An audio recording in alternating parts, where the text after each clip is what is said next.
Welcome to next episode of The Wise Fools. Myself and Rory today leading the podcast with Jacob Young. I think you say Right Honourable Jacob Young MP. Just honourable. But is that right? Yeah. Well, actually, in fairness, I'm just Jacob. So that's okay. You can call me that. I always wondered about the Right Honourable, and if at some point they get to a certain point of no return where it becomes dishonourable, or Well, it never becomes dishonourable. But you're only right honourable if you're a member of the Queen's Privy Council. Right. Okay. Which unfortunately not yet. I'm not yet there. So maybe someday. That's probably another podcast as well to look at, isn't it? Yeah. Just for your information as well, Jacob, we this is a podcast. It's part of a campaign called Borough Man Can, which emerged in Middlesbrough as part of a men's health plan, trying to communicate and sort of to men locally. Basically, it starts off telling stories about men and their sort of life journeys when they've made improvements in their lives, to inspire other men to do the same, and it's sort of expanded more so. Often we end up talking about mental health because anyone's sort of health improvement journey often includes mental health as part of it. Yeah. So we do go into those areas. And Rory came on board as kind of he'd been in he told his story in the Evening Gazette, and I got in touch and has been involved in the podcast and some great ideas, including why don't we interview two local MPs from different factions of covering something of the Overton window, if you like, of the local views. And it's there's a great idea, but Rory, particularly you have a certain angle you wanted to bring in. Yes, 100%. So obviously, not just even through the pandemic or the world in general is divisive. We know that, whether it's race, religion, politics, what have you. I'm sure you've seen the emails that I sent to Emily. We've got, for the most part, very differing political ideologies to yourself, but that doesn't matter. We're not here to have any political ambush. Obviously, some questions that we've got to ask as it pertains to mental health, but as pretentious and as maybe naive as it sounds, we want to bring people together. We don't want to further these divides of left, right, political. Yeah. Well, health doesn't have a divide, does it? No, exactly, you don't have difficulties with your mental health just because you're a Conservative or because you're Labour or because you're Lib Dem. Right. And that's what we're going to get everyone faces similar challenges. Mm-hmm. So in the past, we've interviewed footballers and rock stars, and we want to try and get to the unique challenges everybody faces behind closed doors, and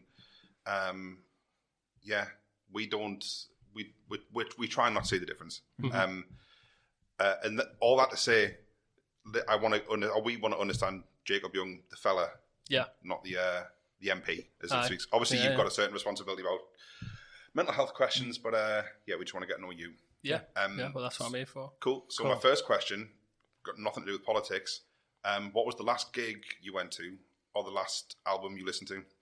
The last gig I went to go and see Adele at Hyde Park. Nice. BST. Yeah, it was. Yeah. To be honest, I wouldn't go and see Adele in that same setting again. I really enjoyed myself. Was it Adele or was it the setting? It was the setting. Okay. Yeah. Because I've seen Adele previously perform, and she's just one of a kind. She's an amazing voice of our generation. But I think with Adele, you want to. It's almost like you want to connect with her, and that's very difficult to do in a that sort of festival time. Whereas I know the Rolling Stones played the following day or the following days after that, and a few friends that went there just we're saying how amazing they were and all this sort of stuff. And I can imagine myself really enjoying myself at a Rolling Stones gig in that sort of setting, because that's about community, isn't it? And we get it's the audience involvement in that. Whereas Adele, it's a bit more intimate, and I'm not sure it worked in that. We've both been to festivals and gigs before and stuff, and I think it's just the difference. Like when you're at a festival, it's arms around people swaying in the sunlight. That's a different thing. But there's certain bands I want to see for the intimacy and the connection of it all. Yeah, it's that energy, isn't it? I saw Adele was one of the artists when I went to the Brit Awards one year, and it was like you went to the Brit Awards. Yeah. Cool. What were you for? I wasn't up front. Yeah. Were you at the one where she full of shit award? Where she sung that "Someone Like You," and that was that was what really took her off in a lot of ways. I bawled my eyes out listening to that. It was the second time at the Brits, so it was this. What was its third album? Was it 21? I think it was. It was the first time she performed the second album. Yeah, it was 19 and then 21, I think, and then 25 and whatever the new one is. It was the first time she performed a new song off that album live, basically. So it's quite a thing. Do you know what I mean? It's cool.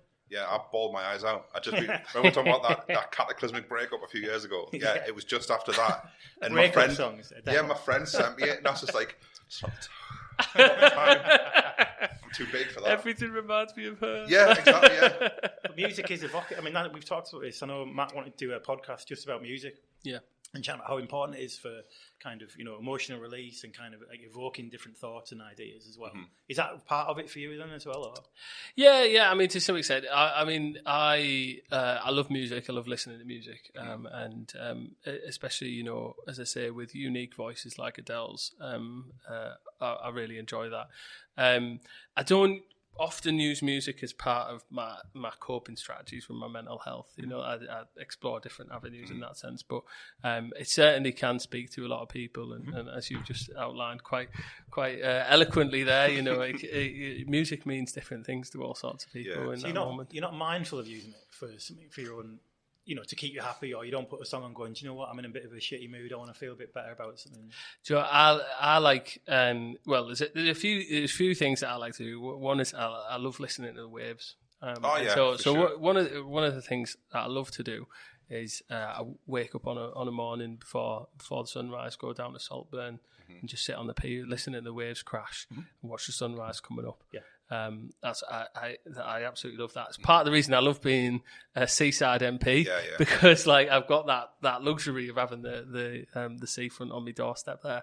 But also, I mean, for me, it's just I tune out. I listen to like Pavarotti and things like that because my granddad used to play that on his record player when I'd go around his house and that, and so it brings back those sorts of memories for me, and I love listening to stuff like that to sort of chill out and get back. There's a thing about being my old man was just a massive fan of classical music, and I was like, what's this shit you're putting on? It's like some new opera, blah blah. But of course, it all stick in your mind, and eventually, I'm a big fan of film soundtracks, basically. I went to see the Royal Philharmonic in London. It's like one of the best nights. It was like movie nights. So it was like all songs from the movie. Which one was it you went to see?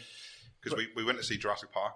Oh, it wasn't just one. It was like but the best one of the night was John Williams' theme from Schindler's List, and it was being played on a violin that was like like a Stratocaster is what they call it, and it was like Stradivarius, 500-year-old violin. It was just she'd been lent it for the evening, and amazing sound. The Jurassic Park one was great. Was it the Royal Albert Hall? It was. Yeah, I saw Jurassic Park at the Town Hall in Borough with a live orchestra, and it was class. Yeah, we loved that. Obviously you're an MP, and obviously you by the nature of your job, you're in the public eye. Yeah. Permanently, essentially. You kind of don't really get a day off. Yeah. How does that affect your mental health, if at all? And if it doesn't affect your mental health, how does it not affect your mental health? Well, I can't really imagine someone who could be in this job without it affecting their mental health in some way, because you are as an MP under constant pressure. You're faced with difficult choices all the time, and so I became an MP in December 2019. 3 months later, the government locked the country down. And I was in a position where me as an MP, having only been there 4 months, I have to vote on this legislation which says you must not leave your home. And that how can you as an individual who's only been in that role for 4 months take that decision lightly? So this role comes with constant stresses, constant pressures. And so, I can't imagine a single MP who hasn't faced a mental health difficulty in their role. For me, it's just about how you cope with those challenges you face, that you have the ability to disconnect sometimes and that you've got the right support network around you in that. I admit, I don't always get that right. And I find myself trapped in, sitting up at midnight, reading comments on my Facebook page, thinking how terrible a person I am and all that sort of stuff. And then, I go to bed, wake up the next day, today's a new day, and I'm in a better place. Is it hard to kind of distance yourself from that? If someone criticises you, I'd imagine, I'd imagine, I've seen it. Yeah. I've seen on your page, it gets personal. Yeah. Really personal. Is that hard? Yes. I think politics became quite personal about 12 years ago when. Well, actually, a little bit before that, but when we had the expenses scandal, and we were having a little chat about expenses before the podcast, there were we? And when we had the expenses scandal, and I mean, let's be frank, with politicians just taking the piss, and that then gave the public a reason to criticise them in a different way that they hadn't previously. And then since that, we've had some very divisive moments in British politics, whether that was Brexit, whether that was the pandemic that we've just gone through, that where politicians having to make difficult decisions that, members of the public don't necessarily get all the same facts as the politicians get, or, they just have a different point of view in principle anyway. And so politics has become very divisive, and it's kind of, we've opened Pandora's box to some extent, and I can't see it stepping away from that. And as I say, it is quite sad because it does get very personal. Yeah. And that's just what I have to deal with now. It's tough, isn't it? I work in public health South Tees. I don't know if you're aware of that. And I actually work in a team which is mental health. So this is like where we set up this whole program. And so actually Borough and Can's looking to set up a charity later on this year and separate out and start to do its own things, setting up men's health groups and so on. But it's some of the difficulties, even professionally myself, during public health, I've been in trouble at work for questioning certain narratives that have emerged, because I've always been taught and trained to look at the evidence base and the solid evidence base, and even like kind of the nature of peer-reviewed evidence itself can be subverted by a pharmaceutical company who funded that research, and actually their only aim, whether they've got evil intentions or not, or what people want to think about that, their aim is to make as many profits as they can for their shareholders. Yeah. So that gears all their decisions, doesn't it? Yeah. And so it's been difficult in sort of saying, well, is that cherry-picked research? Is this cherry-picked research? So in terms of being divisive, it's been an incredibly difficult time just to work in that area and sort of see those decisions going, I really strongly disagree with some of these decisions. Yeah. Because, and just to expand on that a bit further, it's a case of public health is very much about social determinants of health, many different vectors that consider what those outcomes are best to do. So when you're saying about making difficult decisions, it's difficult because it's complex and it's got a range of different effects to one element. Whereas it's felt like during the pandemic, it was like, look, we've got to stop COVID, basically. And it was like, that's all that mattered. And I remember seeing an impact assessment prior to the first lockdown, which suggested 200,000 excess deaths over 10 years if lockdowns went ahead. And that's actually been revised up now since the pandemic. And that's obviously not just mental health, but a whole range, delays in access to healthcare and so on. It's tough.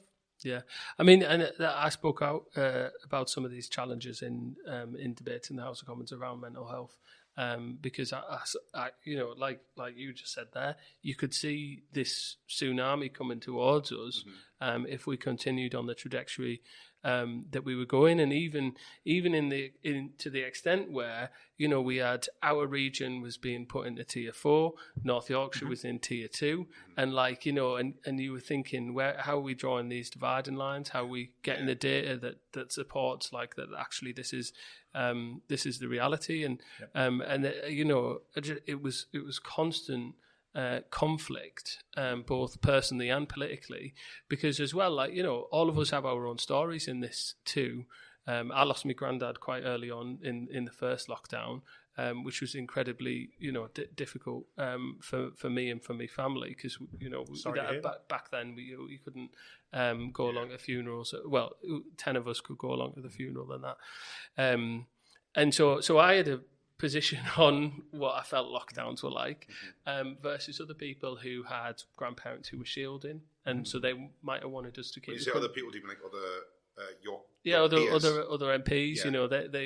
They knew constituents who were shielding, and they wanted to protect them in certain ways. Other constituents who have the much younger constituencies, they wanted it to be much more relaxed, and so it was, as I say, it was a constant challenge. And you're put in that position. You have to make those decisions, and it's the pressure and the stress that comes with that. Is that ideological? We talked about different political ideologies and so on. And actually, my take, and I think Rory's probably as well, and it might be the same for you. is that one of the problems with ideology, of course, is that sometimes you're having to toe a line of something you might disagree with. And I don't want to put words in your mouth by any means, but that is a problem. And I think for us as a member of the public, and frankly, I would vote for any party who I thought I agreed with the most. I'm not really... You know what I mean? Yeah, well, I do. So I think, to be honest, to some extent, ideology was mostly out the window during COVID because actually, we were there being given the information by the scientists and the medical teams who said, if we don't do X, Y will happen. And so we had to act on those decisions. My own ideology stems from personal responsibility. That's why I'm a conservative. That actually I think individuals are there to make decisions for themselves, and they're the best person to make those decisions. So if I was doing this from an ideological point of view, I would have loved to have the lockdown rules say, this is what we suggest, but actually you guys are there to set your own parameters in this. But ultimately during COVID, it was, we're faced with the facts that are being presented by scientists and medical professionals, and we don't really have a choice to divert from those. Yeah. I would say scientists, like whether it's your Chris Whitty and so on, but there was a whole, like from a public health point of view, there was a whole other range of science going on there. Yeah. Which is, and this, I don't know what your thoughts are in terms of censorship. First of all, I mean, personal responsibility includes whether or not you decide to put your opinions out there in the world and any consequences that may fall from you expressing those. Yeah. And we were talking about Twitter, weren't we, and social media, and not just to do with the pandemic actually, but to do with the whole range of different rights issues and so on. Yeah. Private kind of firms like that who have the right to decide who can use their platform, but is it right to do that? In terms of subjugating the conversation. It's a tricky thing. I think, like we said, people like Katie Hopkins and Piers Morgan, just irrespective of ideology, I just don't like them as people. But they were silenced, and I didn't agree with them being silenced. Yeah. Because what happens if somebody gets into power that disagrees with me? The precedent is worth more than that supposed new silence. But one of the things I want to ask you is, how do you weigh up and how do you reconcile yourself with the conflict of weighing up what's best for Redcar if what's best for Redcar opposes what's best for the country? Yeah. That's got to be a really tough situation. Well, it is, because at the end of the day, I'm a member of the Parliament of the United Kingdom. I'm there elected by the people of Redcar, but I'm there to make decisions for the country. That is my job, and so it's constant conflict because for me, it's not. I don't say it's just Redcar. Like, I'm a Teessider. That's born and bred in Borough, lived here my whole life, and so for me, constantly my focus is how do we improve Teesside? How do we improve Teesside? And so I weigh that up all the time with my responsibilities as a member of Parliament, looking at national and international issues. But that's why I get involved in projects locally as well, and it's why I've been pleased to support Walk and Talk programme and things like that with Gareth and other people, because actually, if an MP isn't rooted in their constituency, in their home area, then that's where the disconnect begins to start, and that's where we end up in situations like we have previously. Yeah, and I think maybe my intro sounded a bit more serious and full on than it was supposed to, but like me and Richie have different political ideologies. I'm sure me and Gareth do. I'm sure you and Gareth do. But just as much as you're a servant of Redcar in the area, we are too. Like, we want what's best for the area, and if that means putting all that to one side, that's exactly what we'll do. I mean, it's interesting you mentioned about personal responsibility. I feel personal responsibility is about half of the argument for health, full stop. Often when we're doing like health campaigns, it's actually encouraging people to make certain behavioural choices. I'm sure you're aware of the behavioural nudge team, and like kind of the and how that was used, and obviously the criticism to that that exists out there. What's the behavioural nudge? Well, I've never heard of that. It's to do with like an initiative to get people to look after themselves as opposed to. It's how messaging is used to inspire like change in behaviour within the population level. So it's been used very successfully for smoking, which is admirable. I mean, at the end of the day, who doesn't? We've seen like almost a 40% reduction in Middlesbrough since I started when I was in the NHS, and that was like 2007. The ban came in, but the messaging, you see the fag packets with the photographs, that was used in the pandemic in different ways as well. It's been used for the vaccination program and so on. And it's only the first time it's actually been criticised, but that's how it is actually used. Yeah. But a lot of what I'm trying to say is a lot of the messages are put across as personal responsibility, choices you make, and trying to say these are the consequences of the choices you make. So it's still saying it's about people's choice. But it's like we've discussed 1,000 times. Obviously, you suffered with your mental health quite severely. I've suffered with mental health quite severely. There's people that say, "Oh, you can get yourself out of it. It's all on you." I think that's half the story. I think sometimes you can get yourself out of it, and there's no better way to break free of the mental illness, so to speak, than taking things under your own power. That's right. But to say it's all up to you is I think the reality is, that everyone faces different challenges.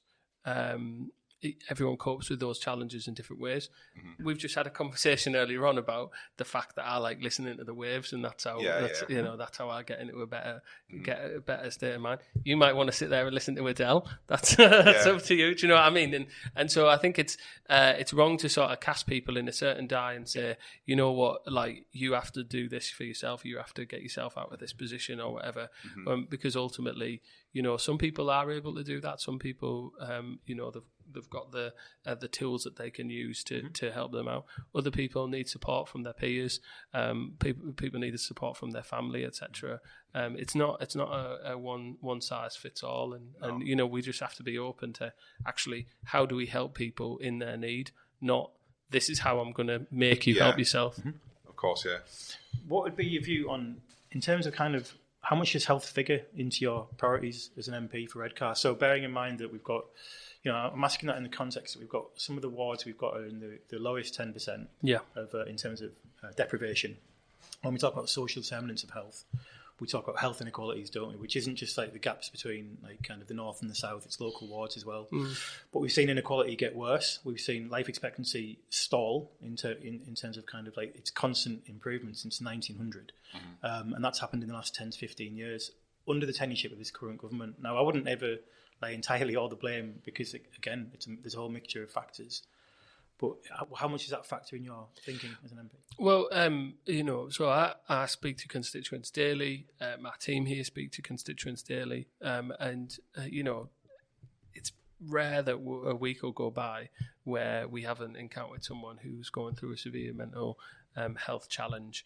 And so, having the services there to direct them to is really important. And one of the things that's been an eye-opener for me is since coming into this role is that some of those services just don't work properly.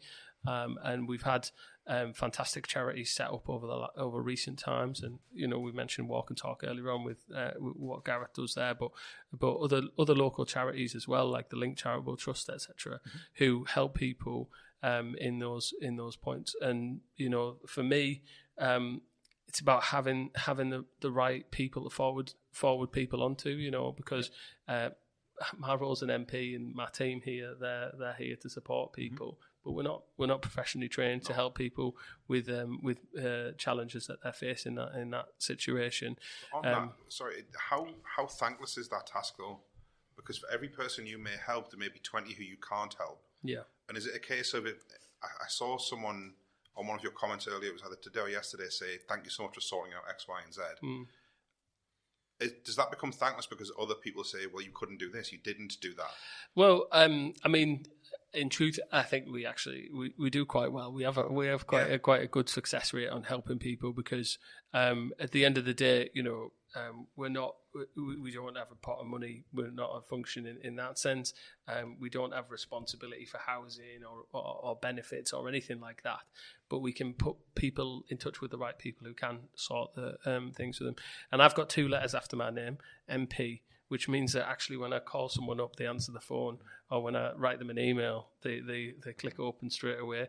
Yeah. And that opens doors for people that were otherwise closed. So we are able to help a lot of people, and it's the best part of this job, to be honest. When we talk about the difficulties that I face on social media and all that sort of stuff, actually the reward is we send these letters out to people when we've helped them. And I come in on a Friday at the end of what sometimes has been a naff week, like the last couple of weeks where we've been dealing with the psychodrama in Westminster. Come home on a Friday, come into the office, and my team have got a pile of letters there for me ready to sign, to say, I'm really pleased we were able to help you with X or Y or Z.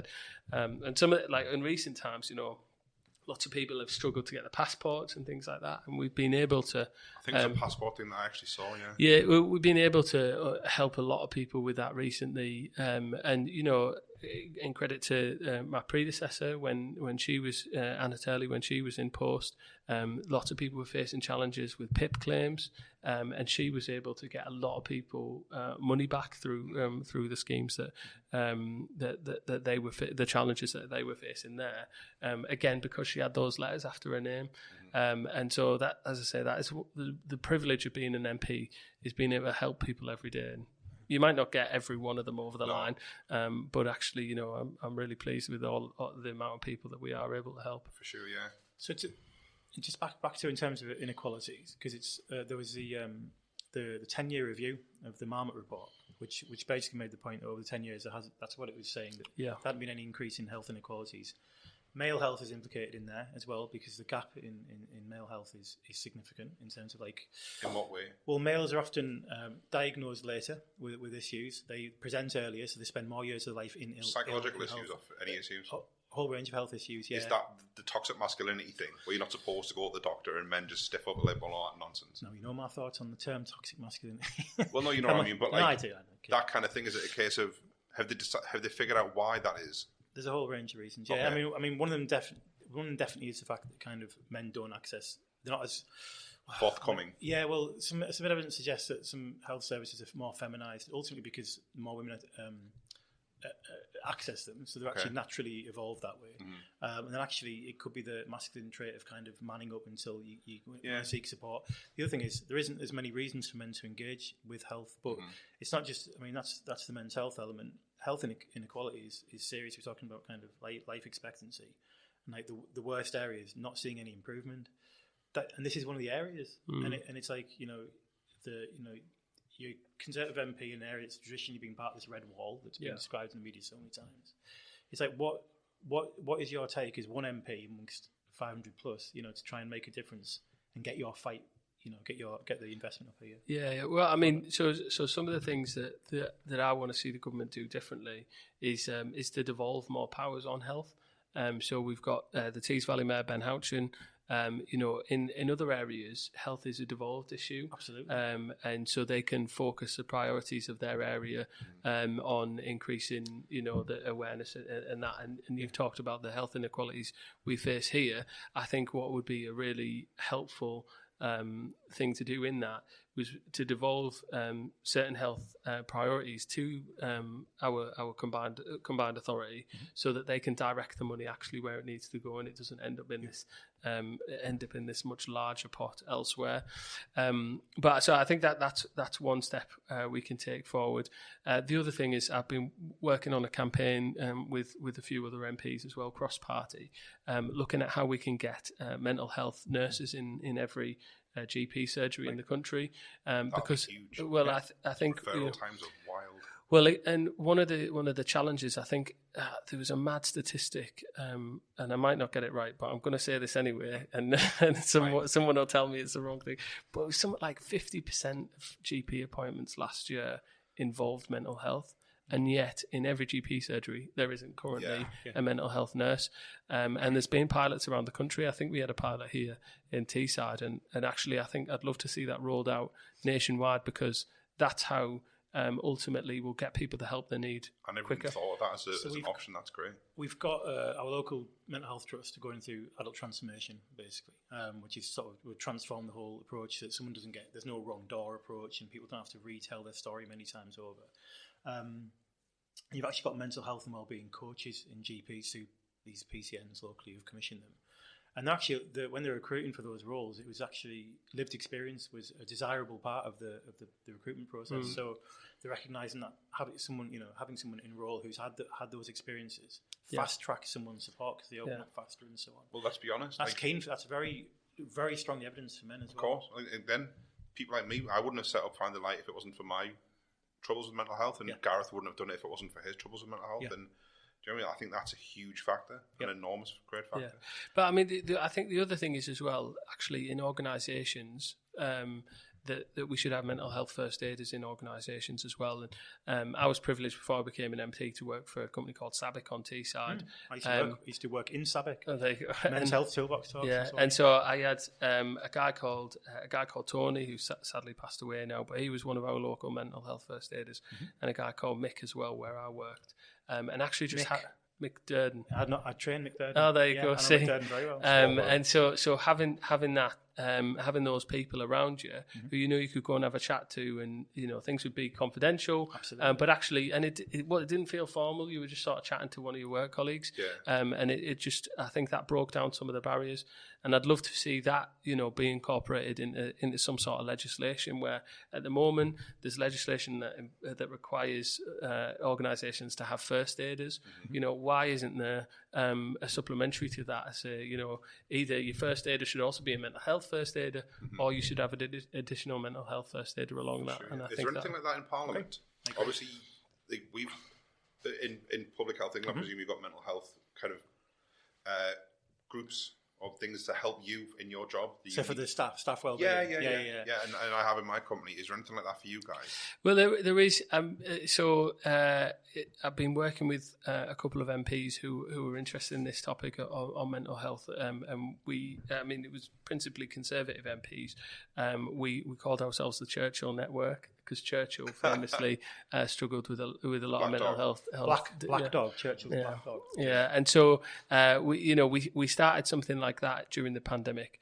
It sort of came like fizzled out a little bit now, but I think going back to things like that would be really helpful for us. And as I say, we're in a privileged position in Parliament because we have the support services around us to do that. But I know, as I say, in other organisations where they don't currently have mental health first aiders, it'd be fantastic to see that. That's exactly why I wanted to do this podcast the way we're doing, because oftentimes, irrespective of your ideology, oftentimes people would see people like you as a function and not as a person, and just waylay all of their crap onto you and all of their fears and insecurities and all of their needs and that. Right. Awful.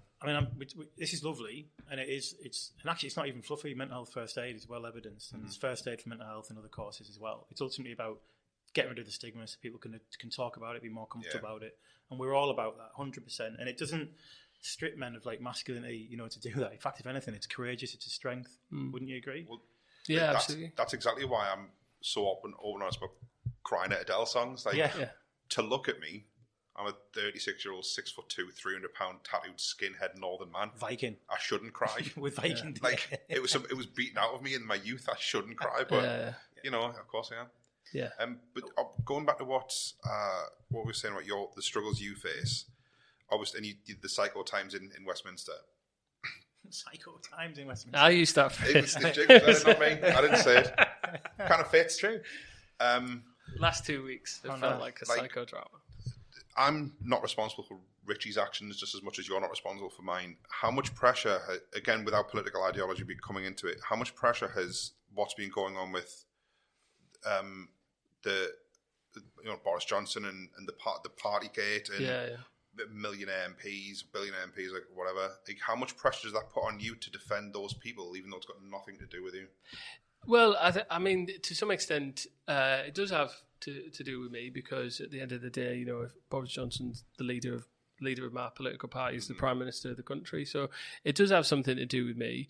And I'm in a position there where you have to, as we talked about earlier on in the pandemic, you weigh up the evidence. You weigh up, actually, this is how I feel about an issue. This is what the consequences of the issue would be if we took it that route or that route or that route. And for me, I go back to that point that I said about Teesside earlier on. I love this area. I want to stand up for this area as much as I can.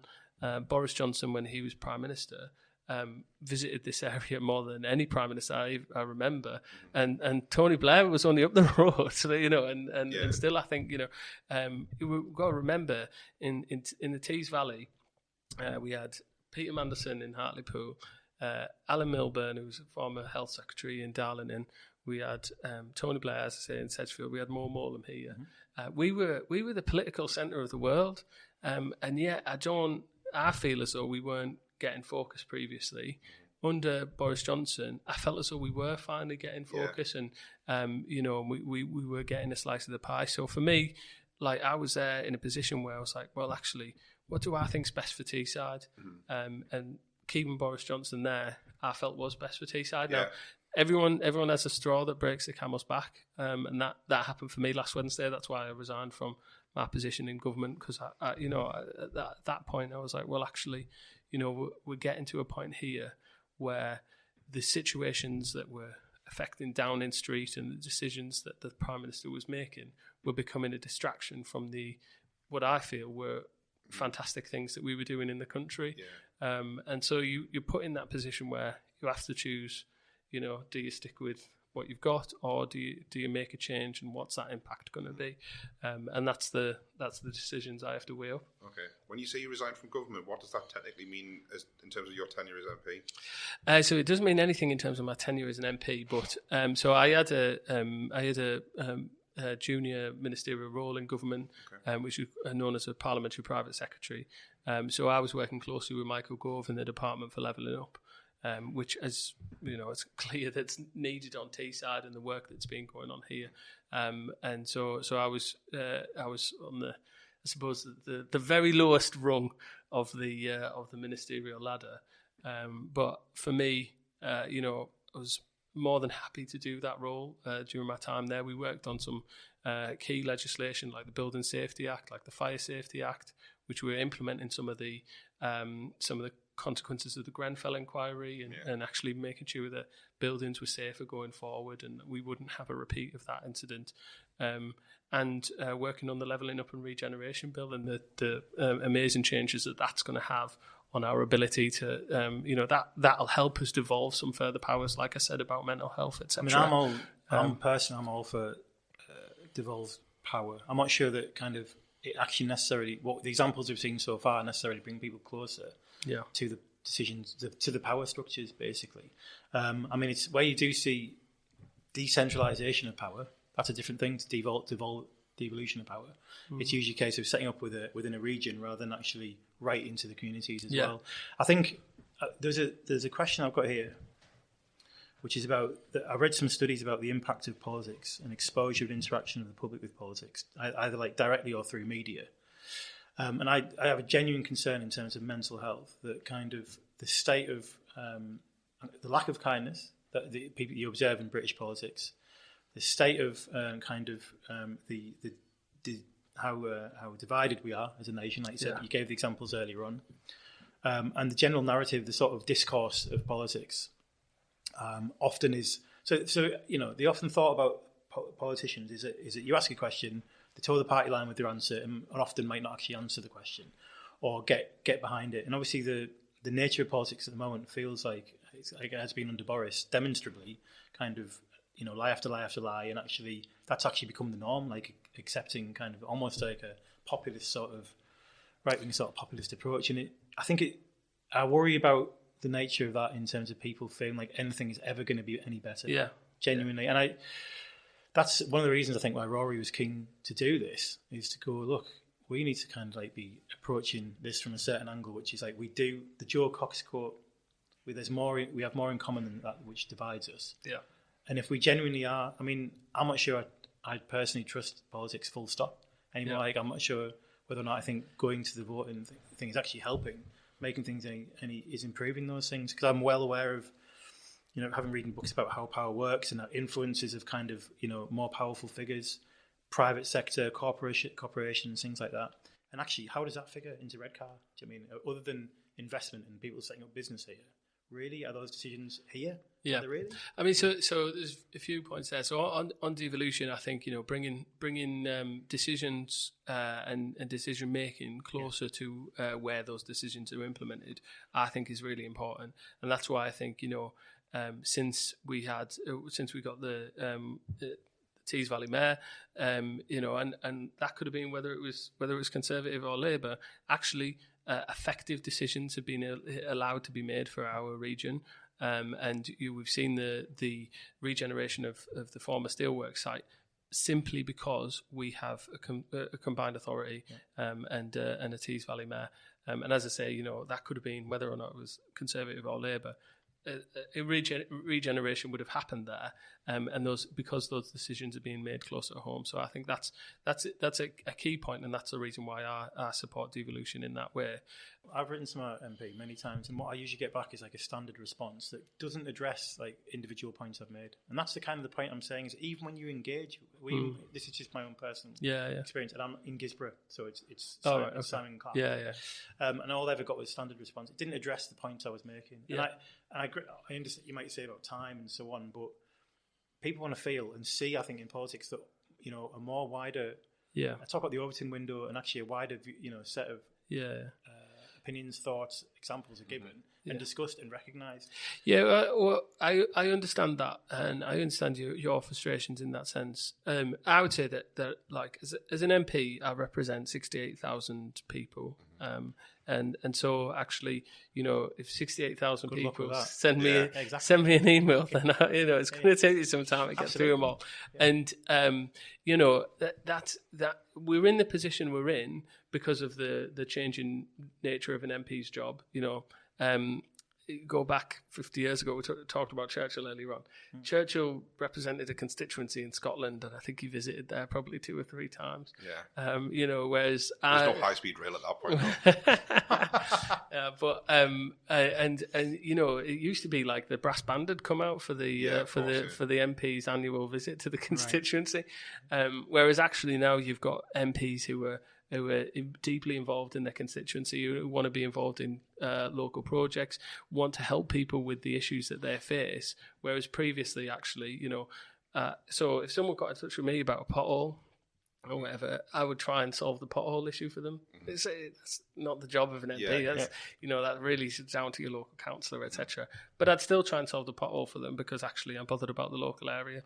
And so that's and when you're faced with the fact of you've got the fact that you want to try and help people in the best way you can, plus you've got many people trying to get in touch with you about and express their view on policy, and wanting a response, then sometimes you can end up in that situation. I'd rather have a cold solution than a warm failure. It's got to be said. Yeah, I mean, for me, I read the emails that come into my inbox. I got them all on before, and sometimes I wish I didn't have them on before, because as I say, I stay up at midnight reading them before bed. That thing yesterday with you learn more from your critics than you do sometimes from for those who just yes men. I think it's a very fine balance, though. If, and I know you wouldn't have a problem if for whatever reason you and I got together and had a drink after this, and we talk actually about politics and the merits for either way, we could get into a really spirited, good, hopefully healthy discussion. But I think the people that yell at you in the street, although they've got to be responsible for their own actions, they're victims of the media just as much as you might be a victim of them, maybe, I guess. Yeah, but I also think, there's an element where I think it's wrong to judge people's assertions in what they're doing. So, I was on Nigel Farage's programme because he came to Redcar yesterday. I sat and had a conversation with Nigel Farage in front of 150 of my constituents in the Workies pub. And I was called a fascist because I sat and had a conversation with Nigel Farage on his TV show. And I'd imagine we'll get stick for this. I just think, how does that make me a fascist? Yeah. Did you even listen to the conversation that I had with him? Did you listen to the points that I made? Are you bothered in understanding the reasons why I hold the political opinions that I do? Or are you just going to shout me down? And if all you're going to do is shout me down, then you only contribute to that further toxic 100%. Culture in politics. And I think that's my main problem with this whole, the political, especially around the media, the political climate is that if you're left wing, you're a communist. If you're right wing, you're a Nazi. All of the grey in between gets lost. There's no common discourse anymore. Which is most people. That's what I'm saying. Yeah, absolutely. Everything is, you can't just be, if it's a spectrum, you can't just be here or there. You're either over here or you're over there. There's no middle ground to come together anymore. It's a real shame. Proper shame. The whole issue of mental health is, I've worked in health for nearly 20 years. And this mental health team in public health for nearly 10 years, and I've been workplace health and been doing men's health for 15. And it's like we're at a point now where we understand that mental health is obviously often an expression of symptoms. People experiencing negative cognitive symptoms, basically. But there's the causes of them. A lot of things. I mean, we're talking about, what is it, 15 years of Conservative government now, since it handed over 2007, 2008. Yeah. And obviously that we came off the back of the financial crisis, bailing out the banks. It'd be interesting whether or not that would be exactly the same now. We've had Brexit, which is potentially a response to lots of other unrest. But it would be completely remiss to say that, look, there's other policies that have come from government over those 10 years, or a lack of things like a health inequalities strategy, for example, that government have done that have actually caused a lot of the issues, whether it's to do with social determinants. And so, how on earth do we kind of have that conversation about going, right? Well, if you don't have transparency, I don't think you have fair politics. And I think that's it. You said yourself, there's some things. I mean, we're here to have a conversation. I don't want to go into trying to justify the government's actions, etc., etc. We touched on the financial crash and the fact that that the then Labour government had to bail out the banks. Yep. And people criticise them for bailing out the banks. But actually, if they hadn't bailed out the banks, no one would have been able to get any money out of the banks. And then it's a round circle in that. And, are you saying the Tory government would probably have done the same? Yeah, but that wasn't the way it was sold at the time, was it? Yeah. It's good of you to say that. I mean, as I say, the reality is, you have to do what you do in those circumstances, and then following that, as you rightly said, there we had the financial crash, and the responsibility then to rebuild the country's finances, and over that period, health funding was ring fenced. When other departments faced large cuts to departments like the Home Office, for example, we lost a lot of our police officers in that period. Thankfully reversing some of those changes now, but we lost a lot of police officers in that period. Mm-hmm. Health funding was ring fenced because actually we recognise that's that is a priority for the nation, come what may, and that's still the number one priority for people. It was reduced though. Not from a debate, but it was ring fenced, absolutely, and that protected the investment, but the investment was reduced over time as well. So in terms for public health part, it was ring fenced, which gave us the protections going forward for planning, but it was in a reduction model as well. I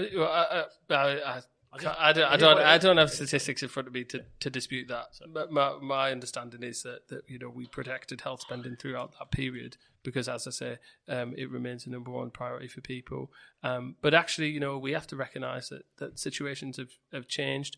Mm-hmm. The fact that there's lots of people living longer now. The fact that actually, what used to 50 years ago, someone would have died of cancer. Mm-hmm. Now we've got the interventions that we can make to try and extend their life and potentially even, prolong their life indefinitely, for want of a better word.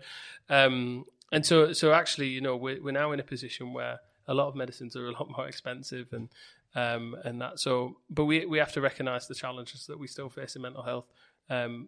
We have to give mental health the same parity as we do for physical health as well, because those challenges manifest themselves in all sorts of ways. Absolutely. Totally 100% agree with that. Yeah, one of the in terms of parity between physical and mental health, one of the things I've always struggled with, I don't know about you, when I'm physically low, I get mentally low, but moreover, when I'm mentally low, my immune system tanks.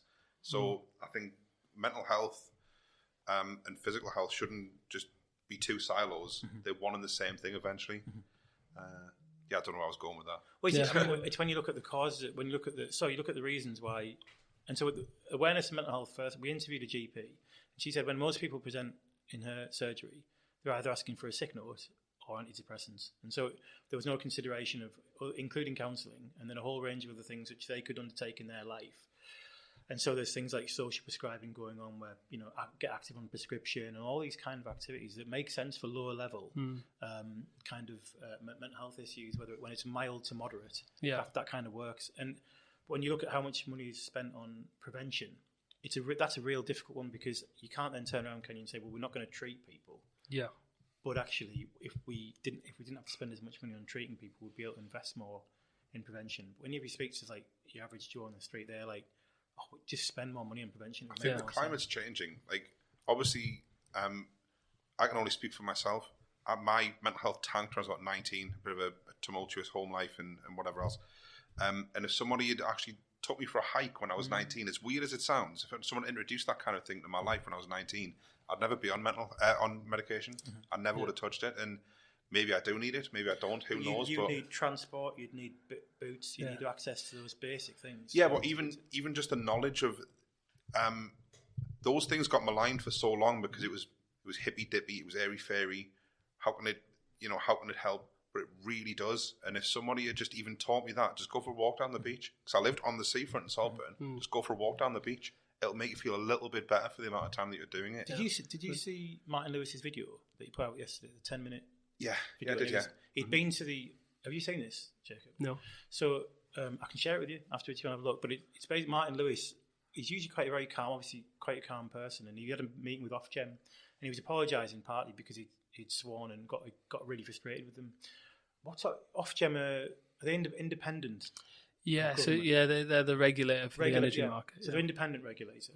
And his criticism was actually that they've become quite unindependent in terms of, if that's the right word, but basically that they very clearly they've favoured decisions that are profitable to the big six rather than what's best for the consumer, and he's lost it basically. And what he's saying, he's warning about sort of September and then April, and potentially up to kind of like £3,000 bills a year for people that come in. So we're talking about cost of living, the sort of crisis, and it's terrifying me. It must terrify you in terms of like kind of how that would affect an area here. Yeah. What do you make of that? What do you think? Yeah, I mean, they're the challenges that people face today, aren't they? Whether or not they're going to pay for heating or eating and things like that, and to have those sort of decisions being made in 21st century Britain, we wouldn't think that we would be in this position. And the reality is, we're in this position because of a whole host of reasons, mostly completely out of our control, like the situation in Eastern Europe, the global inflation because of what happened during the pandemic, where money was pumped into the system through things like furlough and things like that, but abroad as well. And so we're facing all of these challenges at home. And, I think all the government can do in that instance is try and help in the ways possible. And we've seen that through some of the targeted interventions in terms of the cost of living payments and council tax rebates and things like that.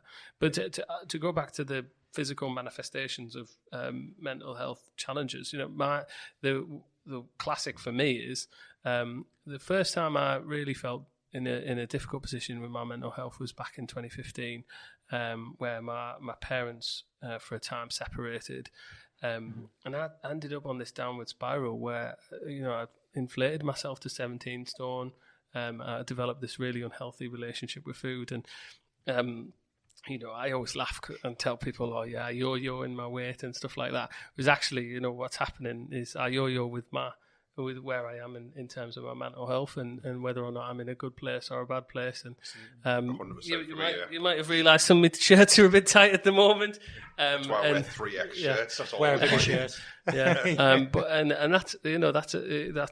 that's the same for a lot of people. They find that difficult, and as I say, I'm in a position where I've got the support networks around me to help me in that. But it's difficult for people. Yeah, I think we're about at the end of our time. Thank you so much, Jacob. I truly appreciate it. I also struggle with food is my vice. I don't smoke, I don't drink, so my mental health tanks, it's always food. What's your vice in terms of food? Is it Parmos? Is it ice cream? What kind of ice cream? The thing is, one of the reasons why it's food for me is because I get into a place where I cannot be bothered to look after myself. I cannot be bothered to cook. I can't, and that. So then I'm on the phone to the takeaway, or I'm nipping around to the co-op to get a couple of pot noodles. Because I literally I'm in that state of mind where I just can't be bothered. And that's where my vice is. But yeah, definitely in Parmo.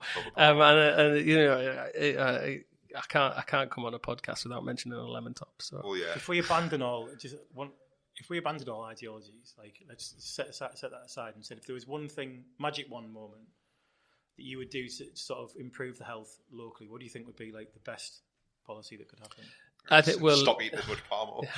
No, well, I think two things. Firstly, a mental health nurse in every GP surgery, and secondly, a mental health first aider in every organisation. Okay, I think both those would help. I just think when you've got so one of the things about men is that they don't go to GPs, and actually 80% of suicides aren't even known to services. Yeah.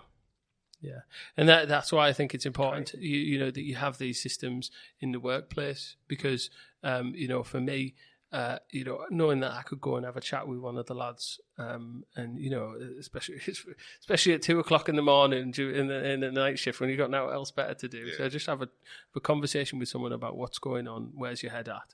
I think that's so important, and bringing that you know to the workplace where people can engage rather than feeling as though they have to go to a GP. I think is a really great idea. Just for like so many sole traders, aren't there? It's like I think a lot of work we're trying to do is get more blokes to engage with it earlier. Simple as that. And I think that is where something like mental health nurses would help because clearly there's a capacity issue. So it'd be like, you know, to have that would be wonderful. If that's the direction of things. Yeah. I think so.